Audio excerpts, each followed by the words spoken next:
আজ 23শে August British ভারতের এক খ্যাতনামা চিকিৎসক রাধা গোবিন্দ কর, সংক্ষেপে আর.জি. কর স্যারের জন্মদিন। রাধা গোবিন্দ করের জন্ম 1852 সালের 23শে আগস্ট অধুনা পশ্চিমবঙ্গের হাওড়া জেলার সাঁতরাগাছি বেত্রে বাড়িতে। পিতা দুর্গাদাস করও ছিলেন একজন খ্যাতনামা চিকিৎসক। তিনি ঢাকার মিসফোর্ড হাসপাতাল প্রতিষ্ঠায় প্রভূত অবদান রেখেছেন।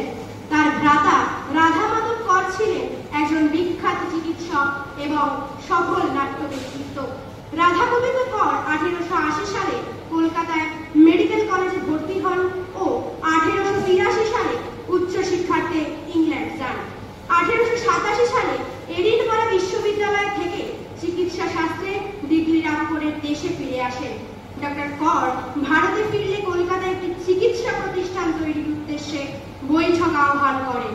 ওই সালের 18 October doctor Mahendranath Banerjee, doctor Akshay Kumar Datta, doctor Bipin Bihari Maitra ও ডক্টর কুন্দন ভট্টাচার্যের মতো কলকাতার বিখ্যাত চিকিৎসকদের উপস্থিতিতে ওই বৈঠকে ব্রিটিশ শাসকদের অধীনে সরকারি প্রতিষ্ঠান থেকে পৃথক একটি মেডিকেল স্কুল স্থাপনের সিদ্ধান্ত হয়।